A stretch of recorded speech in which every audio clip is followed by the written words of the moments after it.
Well, so like I said, they're 2.5 games out right now in the National League Central behind the Brewers. They're tied with the Cubs. Do you see the Reds as a threat to win the NL Central still? Because I've been listening to some sports talk recently, reading some of the comments on social media stuff, and it seems like we've entered that phase where everybody's already back into, well, at least the Bengals here, at least they got us to football season and pack it up. Let's go home. Uh, am I crazy, or is that kind of ludicrous to be saying at this point when they're just 2.5 games back? Yeah, I mean, some people have already stuck a fork in them, and I don't understand that philosophy, that thought process. I know there's been some gut punch losses here. The one we did after the podcast last week, that last Wednesday game against Miami, where they blew the 3-run lead late. The one on Saturday against the Pirates, the first game of Sunday, against the Pirates, when they gave up the late 3-run home run to lose 4-2. Getting shut out by Cleveland.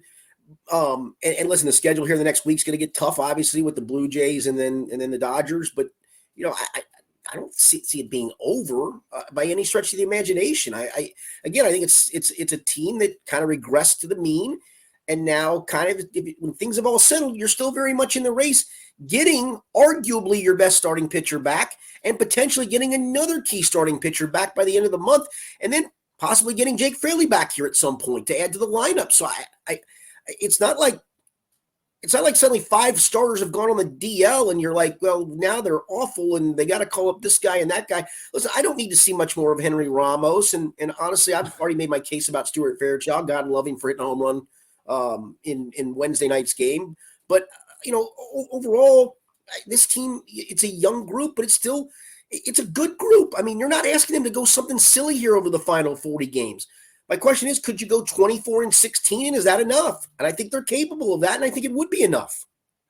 Yeah, I think the reason people have gotten so down on this team is because they've certainly struggled since the All-Star break, and you see them lose like 8 out of 9 games through that one stretch, and they're 4-10 in the month of August, right? And I understand that it's not great, they're regressing to mean all of that stuff, but Skinny, the fact that they're only 2.5 games back, despite that stuff, makes me think, they've been given an incredible gift. No one in this division can run away with it. It's very obvious at this point because the Reds couldn't have been any worse over the last 2 or 3 weeks. And yet they're still right here. They're in the wild. They're tied for a wild card spot right now. If the season were to end today, they'd have to have a playoff for that, I guess. And they're just 2.5 games back, which is 1 week of good baseball from the Reds, and the Brewers just kind of doing what they've been doing ever since the All-Star break. And you're right back in this thing. So I just don't really understand that sentiment right now. And I think I've been as negative on this team and have had as low of expectations for this team as anyone in the city all year. I mean,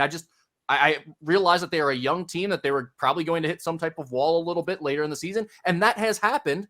And yet they're still right there in the thick of things. I just don't understand the negative vibes right now around this ball club. Yeah, I think the biggest part is you're not asking this team to do anything spectacular over the final 40. It's not like you got to go 30-10 and make up 8 games.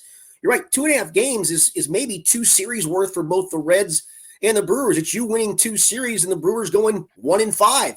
Are the Brewers capable of going 1-5 in a stretch? They sure are. And so, again, I feel pretty good about the stretch run. It's been, again, there have been some real gut punch losses where you're like, man, that just feels like that's it. And it feels like the life is draining out of this team. I'll be honest with you.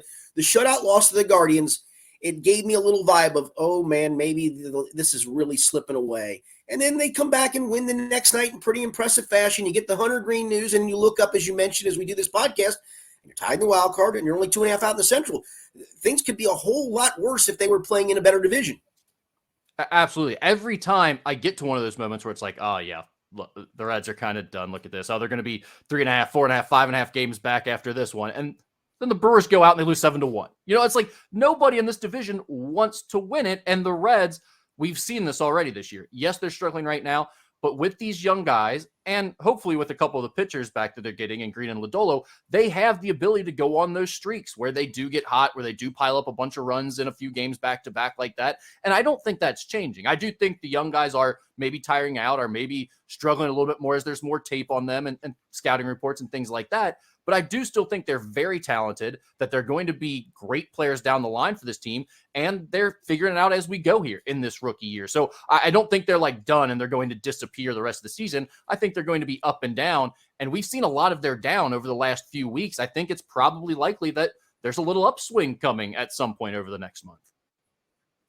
Yeah, I would completely agree with that. And maybe it's a good thing that some of these guys don't know what they don't know. Maybe they don't understand what the pressure of a playoff race is. Maybe that's a good thing for this group, that they're just going to go out and play.